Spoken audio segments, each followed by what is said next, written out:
ये भैंस का है, ये घोड़े का है, ये हाथी का है, लेकिन वो ये नहीं बता पाएगा ये ब्राह्मण का पैर है, ये क्षत्रिय का है, ये भैंस का या शूद्र का। तो बुद्ध ने मतलब इस प्रकार से उनसे कहा कि जैसे बुद्ध ने और आगे कहा कि जब एक मतलब जो मतलब एक अगर घोड़ी है, मतलब घोड़ी है और एक गधा है, उसका मिलन होता है तो उससे खच्चर पैदा होता है, उससे घोड़ा नहीं होता है। लेकिन अगर ब्राह्मण की लड़की है या मतलब शूद्र का लड़का है, अगर इनका मतलब जैसे लव मैरिज कर लेते हैं, शादी कर लेते हैं, तो उससे इंसान पैदा होता है। अगर कोई मतलब शूद्र की लड़की है और ब्राह्मण का लड़का है, तो वो मतलब संतान चाहे लड़का लड़की हो चाहे लड़का, इंसान ही पैदा होगा। तो भगवान बुद्ध ने कहा न जच्चा होती बस लो, न जच्चा होती मतलब ब्राह्मणों, कामना होती ब्राह्मणों, कामना होती बस लो। ना कोई व्यक्ति जाति से ब्राह्मण होता है, ना व्यक्ति जाति से मतलब शूद्र होता है। काम से व्यक्ति ब्राह्मण होता है, क्रम से व्यक्ति शूद्र होता है। तो इसमें क्योंकि जो शीलों का पालन करता है, जो मतलब त्याग है, ब्राह्मण की परिभाषा जो बुद्ध भक्त ने पूरा ब्राह्मण ही पक दिया, पंडित पक दिया है क्या कि पंडित माने जो जिसको आज के पहले हम जब पढ़ते थे, अब तो टीचर बोलते हैं, सर बोलते हैं, आचार्य बोलते हैं, बहुत सारे ऐसे शब्द आ गए। पहले मास्टर या पंडित जी बोलते थे जो पढ़ाते थे ज्यादातर। तो पंडित का मतलब होता है विद्वान और ब्राह्मण का मतलब होता है त्यागी। मतलब जिसने घर बार छोड़ दिया है, जो राग दोष से मोह से मुक्त हो गया, वो ब्राह्मण होता है। ये भगवान बुद्ध ने बताया। दूसरा एक लोहित मतलब एक तो वो बुद्ध का अनुयायी बन जाता है, असुराइन। और दूसरा मतलब जो है एक लोहित ब्राह्मण रहता है, जो साल बाग विका नाम का स्थान रहता है मौसम नरेश के उसमें। तो वो इस बात को वो इसके बात के विरुद्ध था कि भगवान तथागत बुद्ध मतलब सभी को, ब्राह्मण को, क्षत्रिय को, वैश्य को, शूद्र को और सभी को शिक्षा देते हैं, महिलाओं को शिक्षा देते हैं। उसके पास में ये बुद्ध उनके धर्म की हम बता रहे जो बात ये मतलब प्रकाश है। तो उसमें उनका जो भेषक नाम का एक जो नाई था, सेवक था, उसने कहा जाओ भगवान के पास जाओ और मेरा उनको अभिवादन कहना, बंदा भी बोलना। और मतलब वो जाता है और मतलब इस प्रकार से क्योंकि उसने और कहा कि आपको हमारे जो मालिक हैं मतलब लोहित ब्राह्मण, वो आपको अभिवादन करते हैं, नमस्कार करते हैं और उनका स्वीकार करें। और कल के साथ कल का हमारे मतलब लोहित के यहाँ भिक्षु साईं और आप भोजन स्वीकार करें। स्वीकार किया। अब जब वो लेके आ रहा था, मतलब जब लेने जाता है कि भगवान हमारे जो मतलब क्योंकि वो खुद स्वयं सेवक था, तो वो कहता है कि भगवान हमारे जो मालिक है मतलब यानी लोहित ब्राह्मण है, वो कहते हैं कि ये भगवान तथागत गलत कर रहे हैं, जो मतलब जैसे कोई किसी का धन चुरा ले, इस प्रकार सा काम कर रहे हैं। जबकि हमारे शास्त्रों के हिसाब से तो सिर्फ ब्राह्मण ही शिक्षा का अधिकारी है, या जो क्षत्रिय है वो मतलब उसका शासक का अधिकारी है, वैसे मतलब वो व्यापार कर सकता है, शूद्र तो सेवा के लिए। अगर कोई किसी का करता वो धन चुराता है, ऐसा मानते हैं। तो भगवान बुद्ध जब गए मतलब उसके यहाँ भोजन दान ग्रहण किया और भिक्षु संघ को उसने भोजन दान दिया, भगवान बुद्ध को दिया। जब भोजन में पड़ जाते तो भगवान बुद्ध ने उपदेश दिया, उन्होंने कहा कि ऐसा मानते हैं, बोले हाँ। तो भगवान बुद्ध ने कहा बताइए कि आप भी तो किसी के अधीन रहते हैं, आप क्योंकि उसको बहुत सा बड़ा जो महाराज प्रसन्नित रहते हैं, बहुत बड़ा उन्हें एक क्षेत्र दे रखा था जिससे उसके जो कर उपज होते जो कर आता है उसको प्राप्त होती है। अगर कोई कहे मतलब कि मतलब जो अगर वो ये कहे कि सिर्फ इसमें एक जो लोहित मतलब हमारी है उसी का सिर्फ वही उपयोग कर सकता है, दूसरा नहीं कर सकता है, तो ये बताइए कि वो आपका दुश्मन होगा कि मतलब वो आपका मित्र होगा, मतलब हितैषी होगा, तो भगवान मतलब वो दुश्मन होगा, मतलब हमारा दुश्मन होगा, हमको भी दुश्मन बनाएगा। तो भगवान बुद्ध ने कहा जितनी जो धर्म ग्रंथ में बातें लिखी वो गलत है।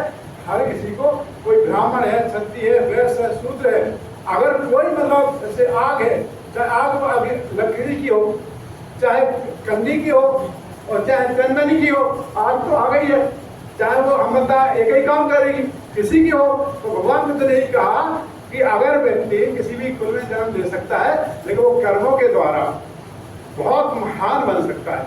इसलिए भगवान बुद्ध ने कहा धम्मं करे सुचरतं नामतं दुष्कर्म करे ब्रह्मचारी सुखं सेति अस्मन् लोके परमीचा। तो जो आज हमारे जो डॉक्टर प्रोफेसर जी हैं पंडित मोदी और आज के सभी सभी जो श्रोतागण, आपने हमको जो सम्मान दिया, आपको बहुत बहुत साधुवाद। साधु साधु साधु भवतु सत्संगानुभावेन सब धम्मानुभावेन सब संघानुभावेन सदा सुते भवन्तु ते। साधु साधु साधु। बहुत गुरु जी का साधुवाद। मैं सिर्फ धन्यवाद बचता है मेरे कॉलेज की प्रोफेसर आदरणीय नामी संतोष रानी जी को मैं आमंत्रित करता हूँ कि जो सभा में बैठे हुए हैं सब लोगों को धन्यवाद विस्तृत करें, आभार व्यक्त करें। आदरणीय संतोष रानी।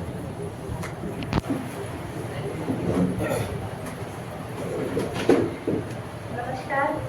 आज इंडियन यूनिवर्सिटी वेलफेयर एसोसिएशन द्वारा एक दिवसीय कार्यशाला का सफल आयोजन किया, जिनके मुख्य निर्देशन प्रोफेसर भूपेंद्र कुमार बोध कर रहे, और साथ ही यहाँ पे मंचासीन सभी हमारे अतिथिगण और जो भी हमारे वक्ता आए, उन्होंने इतना अच्छा मतलब वक्तव्य दिया कि हम ध्यान से सुनते रहे और समय का पता नहीं चला। और साथ ही श्रोतागण हैं, उनको भी मैं आभार व्यक्त करना चाहती हूँ कि उन्होंने इतने मतलब धैर्यपूर्वक सुना और हमारे कार्यक्रम को सफल बनाया।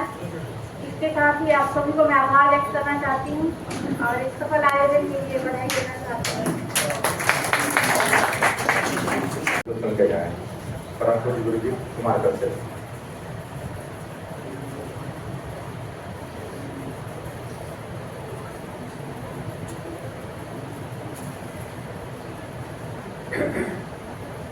सुखो बुद्धानमुत्पादो सुखो सत्थं देशना सुखो संगसमगानं तपो सुखो।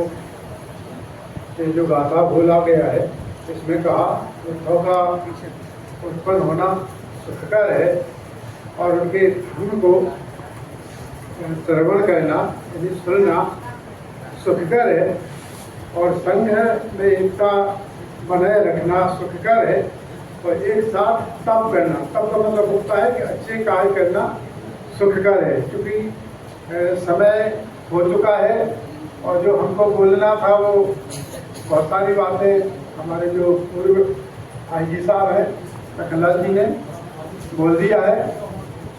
भगवान बुद्ध का एक जो ग्रंथ बाबा साहब ने बहुत ही मेहनत करके मतलब लिखा है, बुद्धा इस धम्मा, जो कि पूरे त्रिपिटक का उसमें सार दिया। क्योंकि त्रिपिटक इतना विशाल है कि 500 मतलब जैसे भागवत जो पुराण है, जैसे उस प्रकार का ऐसे 1000 से भी ज़्यादा ग्रंथ है। अगर उनका अनुवाद करेंगे, पाली में अनुवाद करेंगे तो उससे कई गुना बढ़ जाएंगे।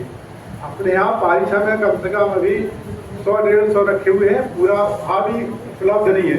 तो बाबा साहब ने पूरा उसका सार दिया।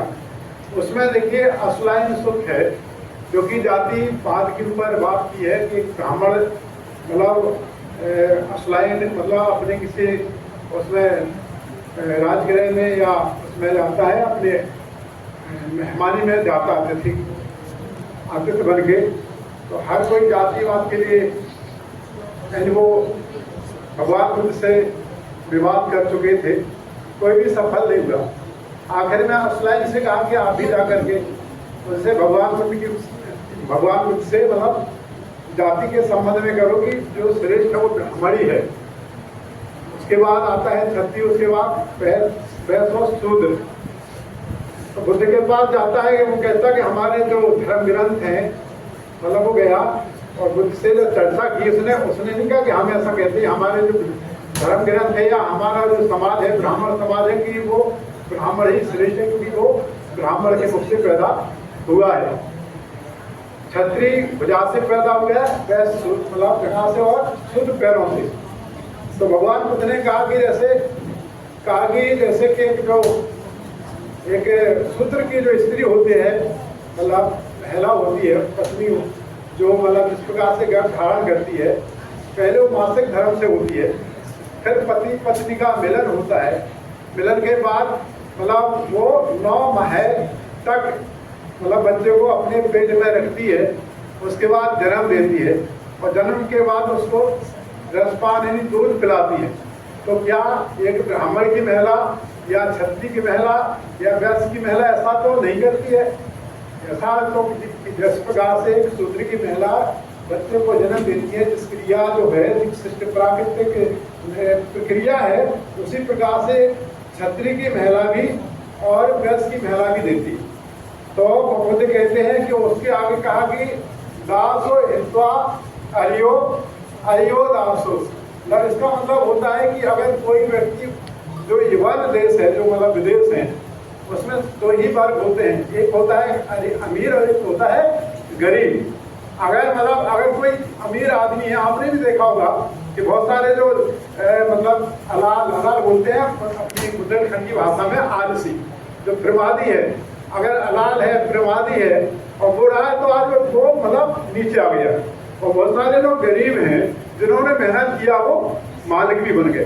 तो इसका ये मतलब है कि अगर कोई गरीब आदमी मेहनत करेगा तो वो मालिक बन जाएगा, और अगर मालिक भी है, अगर वो मेहनत नहीं करेगा तो वो गरीब बन जाएगा। तो बुद्ध ने कहा, तो इस प्रकार से बुद्ध ने कहा कि देखिए जो जाति होती, जाति का तो बता था जन्म जाति दुखा, भगवान बुद्ध ने मतलब जन्म का मतलब ये पाली शब्द है, पाली का मतलब इसका जन्म होता है, उसको काष्ठ बना दिया। तो भगवान बुद्ध ने कहा कि जो भेड़ है, बकरी है, कुत्ता है, बिल्ली है, गाय, भैंस, घोड़ा इत्यादि, उनमें जातियां होती हैं, उसमें तो कोई ऐसी जाति नहीं होती है। पशुओं में, पेड़ पौधों में होती है, फूलों में होती है, उसकी पहचान होती है। यहाँ तक हम बताएं कि अगर देखिए कि अगर कोई जैसे अब तो लोग पैदल नहीं चलते हैं, लेकिन कहीं भूल है, अगर गाय जा रही है, भैंस जा रही है,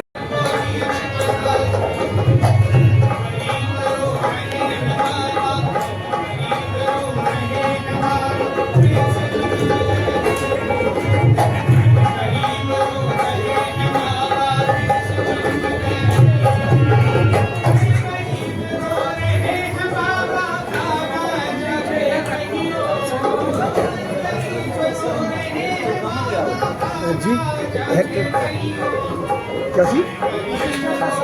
अब इससे किसी ने उठा लिया वो देखो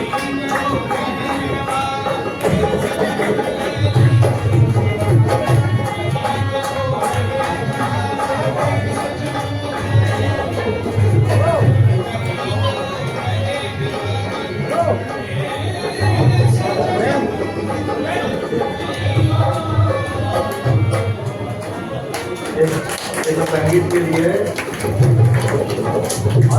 की तरफ से जो संगीत गाया गया है, इसके लिए आदरणीय प्रोफेसर डॉक्टर ज्योति वर्मा जी ने 500 रुपए को आपको दान दिया है। कृपया स्वीकार करें।